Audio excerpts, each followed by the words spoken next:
Dear students, today's class is about tetracyclines and chloramphenicol.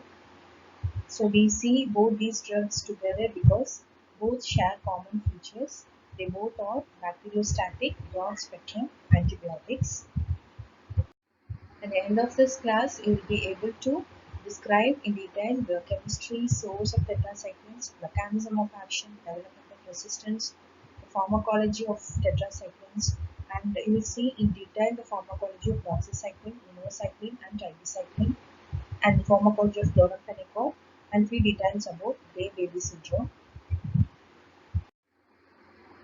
So we call tetracycline uh, as so because it is made up by fusion of four partially unsaturated cyclohexane radicates. So it has four ring structures and hence it is called as tetracycline. And the first member, chlortetracycline, was isolated from Streptomyces aureofaciens and it was introduced in 1948, which was followed by oxytetracycline. It was derived from Streptomyces erymosis in 1950, and since then there are so many semi-synthetic tetracyclines developed, and it is being used nowadays. And these are the tetracyclines available. You have tetracycline, oxytetracycline, doxycycline, demiclocycline, minocycline, and tigecycline. So tetracyclines are broad spectrum bacteriostatic antibiotics. So broad spectrum means it is active against a wide range of um, microorganisms, bacteria, and bacteriostatic means it inhibits the growth of microorganisms. Okay, so it doesn't kill but it inhibits the growth of microorganisms. And tetracycline enters into the bacterial cell by an active transport system.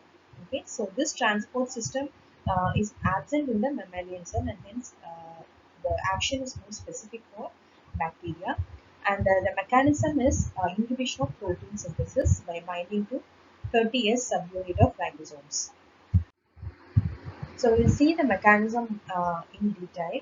So we know it inhibits the protein synthesis, and protein synthesis takes place in the ribosomes. Okay, and you have 30S and 50S subunit of ribosomes, and this is the place where the amino acids are sequenced together into a polypeptide chain.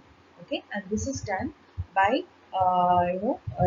mRNA and tRNA. So mRNA carries the code for the particular amino acids belonging to a particular protein, and the amino acids which are complementary to this mRNA code, it is transferred by the tRNA, and this amino acid one by one is attached to the acceptor site. Okay, you can see here two sites are there, P site and A site.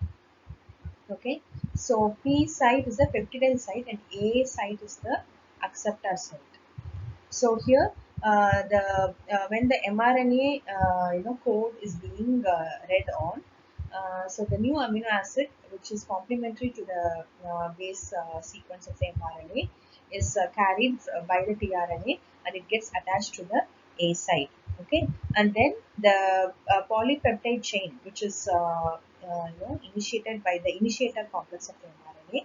So this polypeptide chain is transferred from the P site to the A site, and the new amino acid gets attached to the polypeptide chain, and now the new elongated chain again goes back to the P site.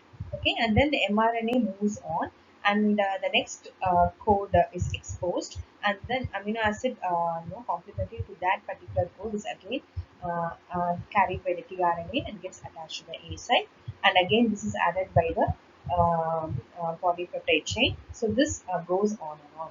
So here you have so many antibiotics which inhibits protein synthesis at various levels. Okay, you can see the first picture, aminoglycosides. It binds to the interface between 30S and 50S ribosomes. Okay, so it actually blocks the initiation of polypeptide, the polysome formation. Okay, and tetracycline, they bind to the 30S subunit of ribosomes, and it prevents the tRNA from attaching the new amino acid into the A site.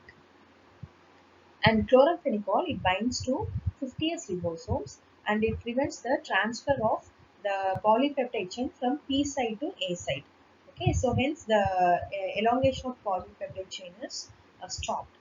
And macrolides like erythromycin, they bind to 50S ribosomes as well, and they blocks the transfer of polypeptide chain, the newly formed polypeptide chain from A site to P site. Okay, so these are the various mechanisms by which the inhibition of protein synthesis occurs in bacteria. So you must remember tetracycline binds to 30S ribosomes and it blocks the attachment of amino acid transfer RNA to the acceptor site, that is A site on the mRNA ribosome complex, and it interferes with the protein synthesis by preventing addition of amino acids to the growing peptide chain. Though tetracyclines are called as broad spectrum antibiotics, but the use of tetracycline is being very much restricted nowadays because of development of resistance.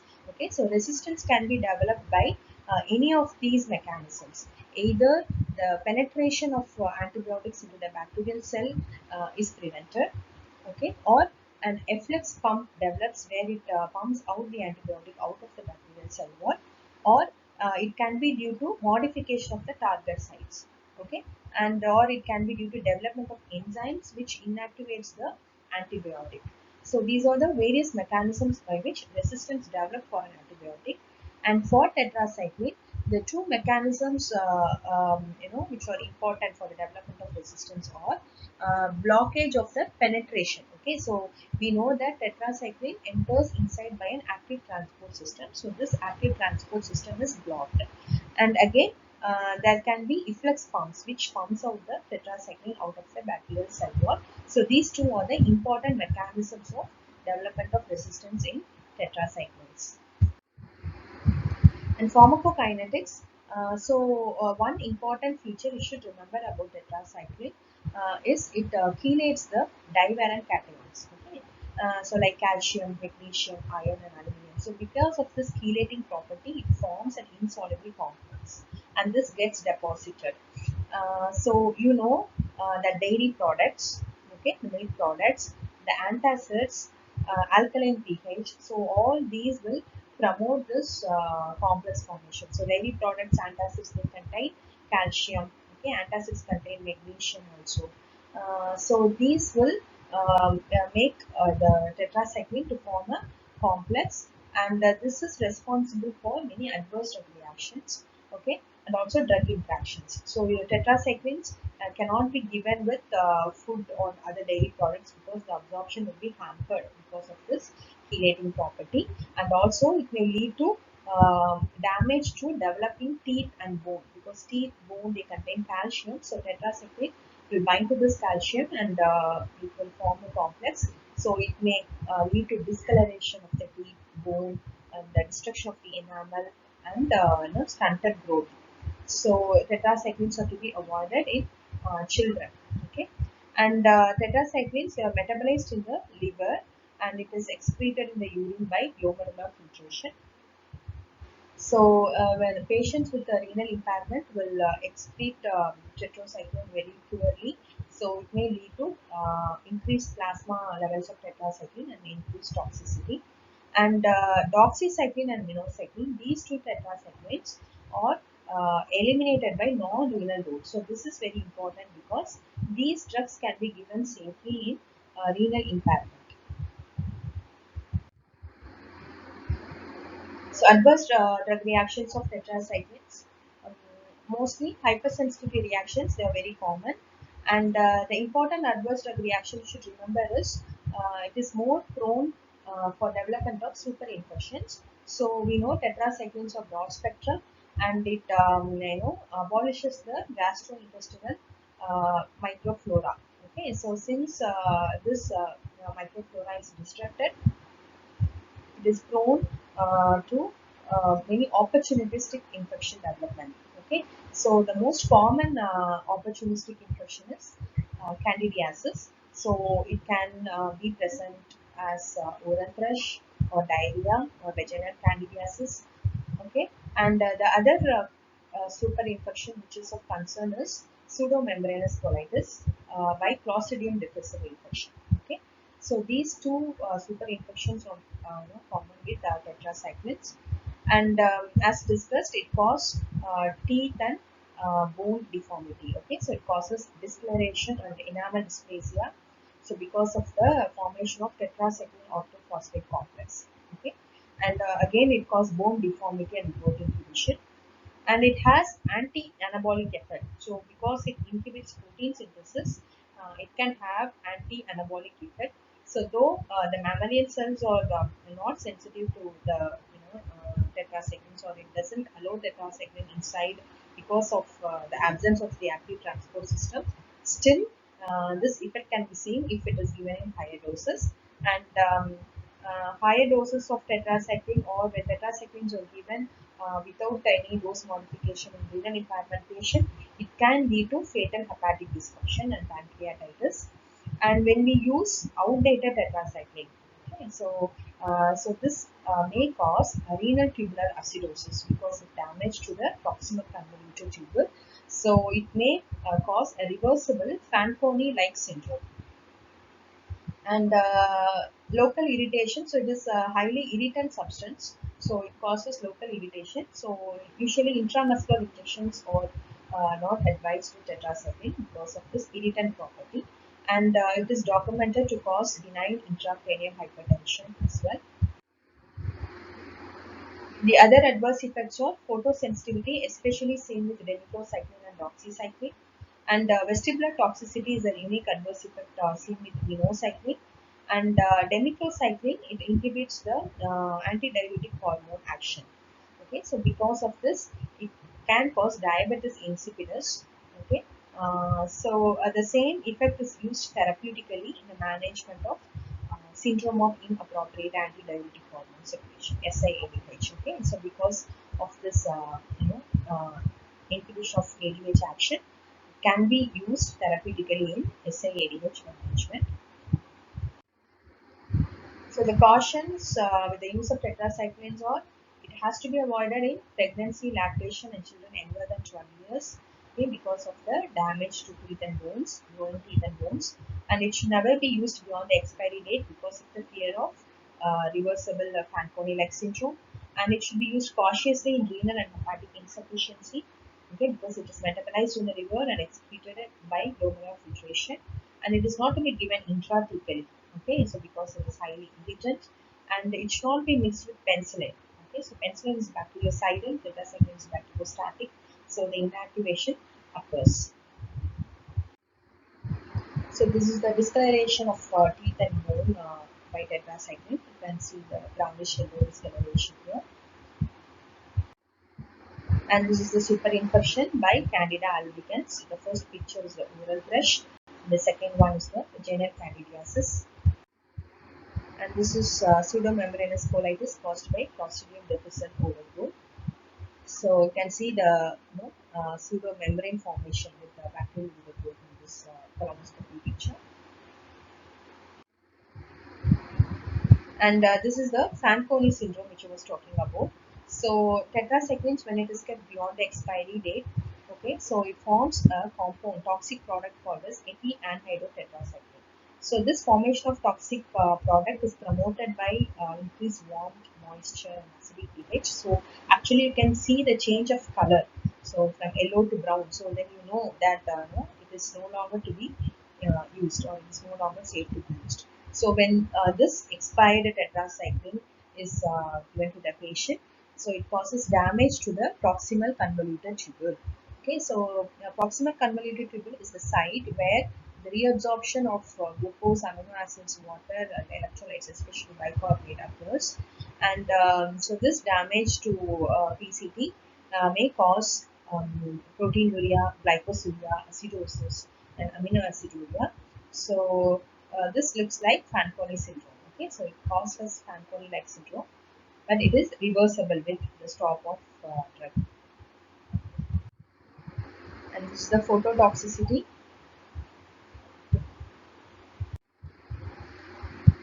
Okay, let's see a few points about doxycycline. So doxycycline is the most commonly used tetracyclines. So because it has many favorable properties, so it has better GI absorption. Okay, and hence very smaller doses are needed. And it has a very long half-life because it permits, so because of this, less frequent dosing schedule is needed. So it can be used once daily also. And it has high lipid solubility, so which means higher tissue penetration.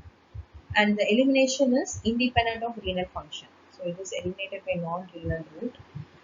So it can be given safely in kidney impairment conditions also, and it has less propensity to cause diarrhea because of better GI absorption.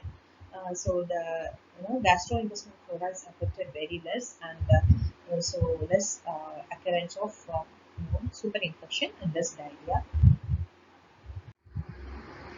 Minocycline, it is retained in the fat. Okay, so because of this feature, it is long acting. The take-off, it's about 16 hours, and again it is excreted by non-renal route. It is excreted in bile and feces, similar to doxycycline, and it also has better tissue penetration.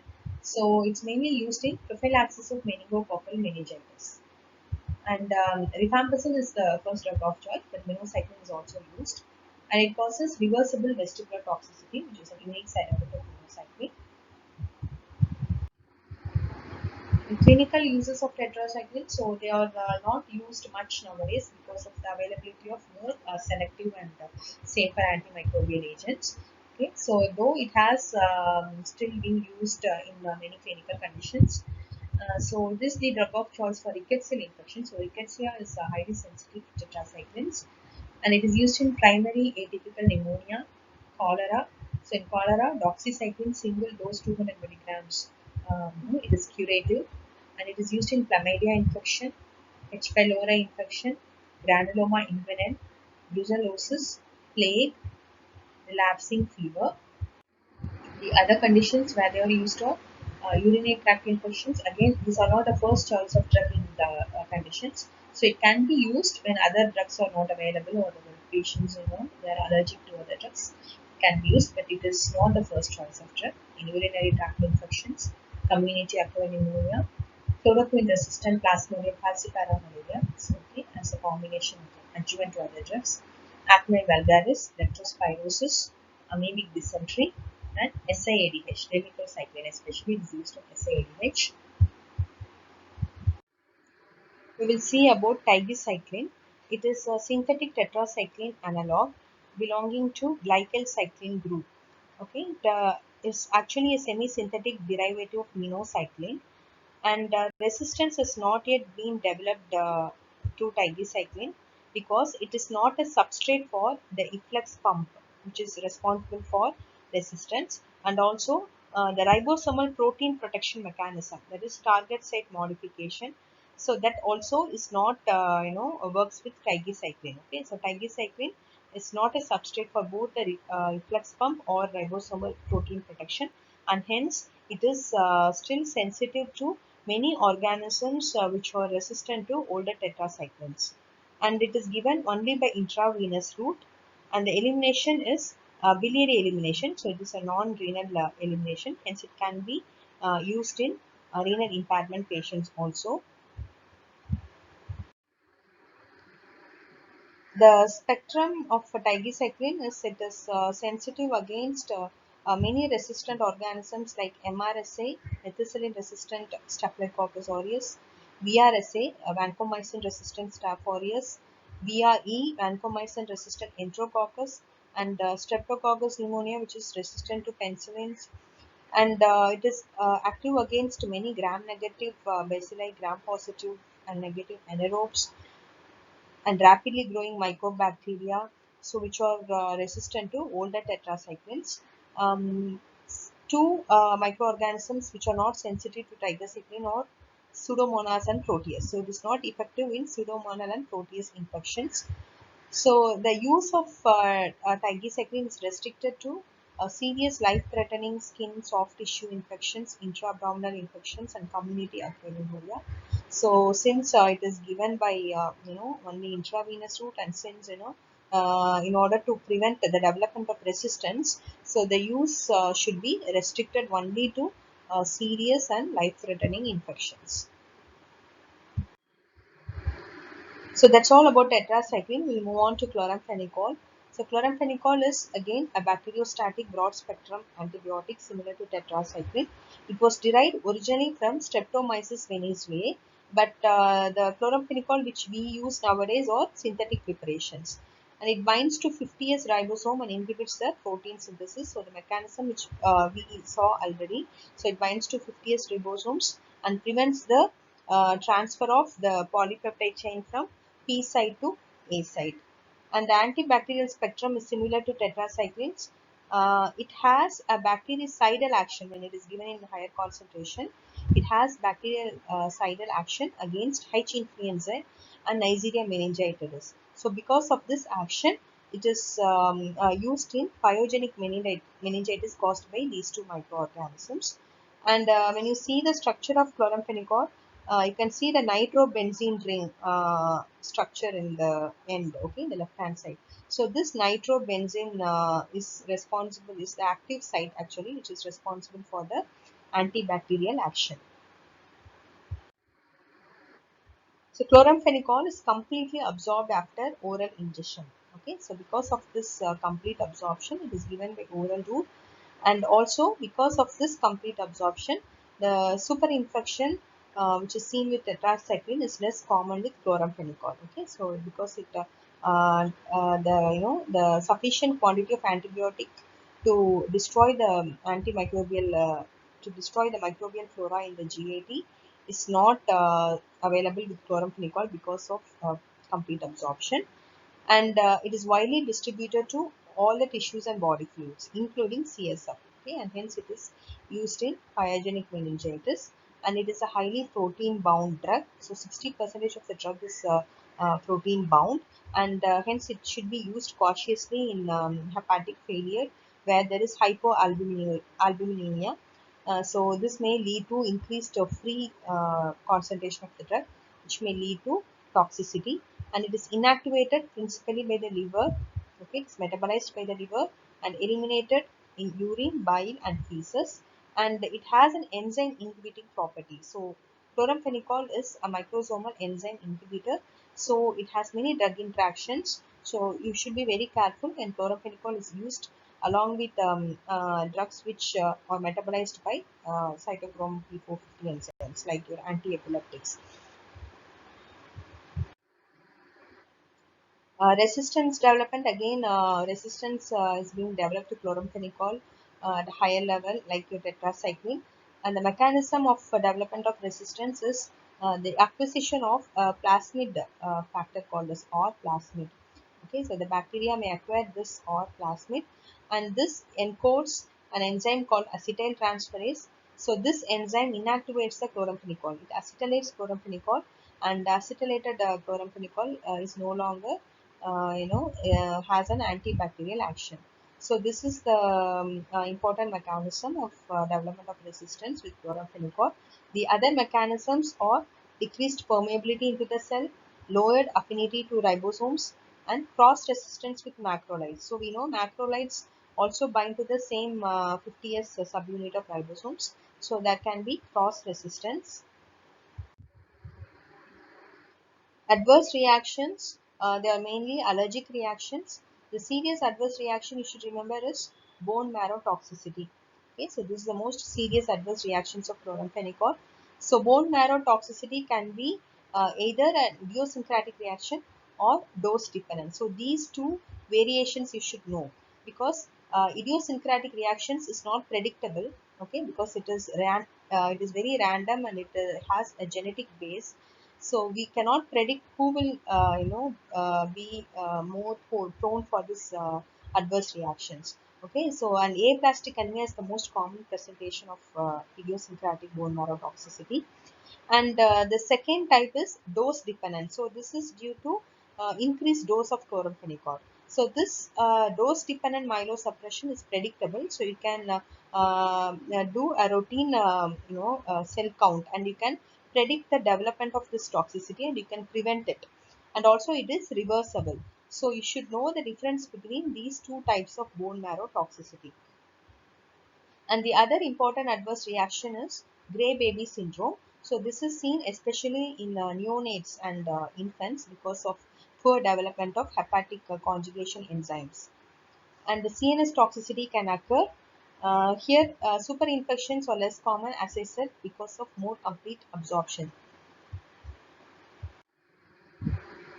So we'll see about gray baby syndrome. So this adverse effect is especially seen when chloramphenicol is used in neonates and infants.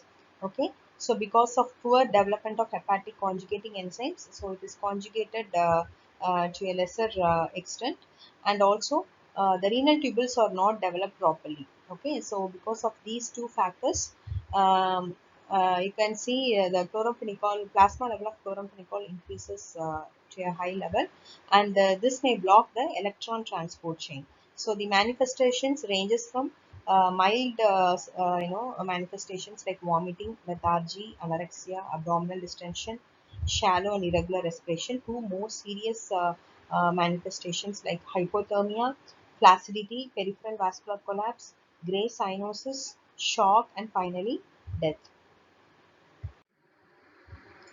So the clinical uses are very restricted now. So previously it was used in enteric fever, but nowadays it is not used as first choice of drug. Okay, so cephalosporins are used now, and because of development of resistance, and it is used in pyogenic meningitis caused by H influenza and meningococci. Again, it is not the first choice of drug. Okay, so it is a reserved drug when the patient is not responding to other first line drugs. You can use chloramphenicol, and it is used in anaerobic infections, intraocular infections because of high tissue penetration, and it enters into all body fluids, and it is used as a second choice drug in brucellosis and rickettsial infections. And these are the points to be remembered while using chloramphenicol. You should not use it for minor infections or those of undefined etiology. So when you don't know the etiology, you should not use chloramphenicol just like that, because it's a highly toxic drug, and it should not be used for infections which are treatable by other safer antimicrobials. Okay, so when you have safer antimicrobials, you should always prefer that, and repeated courses should be avoided, and daily dose should not exceed 2 to 3 grams, and the duration of therapy should be kept less than 2 weeks, and the total dose should be maintained less than 28 grams, and regular blood counts should be done to detect the dose related bone marrow toxicity. So as I said, you cannot predict the idiosyncratic type, but you can very well predict the dose related bone marrow toxicity, and you can either stop the drug to prevent or reverse it. And fixed dose combination of chloramphenicol with any other antibiotic is banned in India because of its toxicity. So to summarize, tetracyclines and chloramphenicol both are broad spectrum antibiotics. They are bacteriostatic, and because of development of resistance, their use is more restricted now for to very few clinical conditions. Tetracycline binds to 30th subunit of ribosomes and inhibits the protein synthesis. It chelates the divalent cations and it forms complexes. So because of this, it should not be used in children because it affects the growing bones and teeth. And doxycycline is the tetracycline which is used most commonly because of favorable pharmacokinetic features. And tigecycline, it is a newer analog of tetracycline. So this is more active against many resistant microbes to older tetracyclines. So it should be used only in serious life-threatening infections. In chloramphenicol, it is again a bacteriostatic drug. This acts by binding to 50S subunit of ribosomes, and it inhibits the protein synthesis.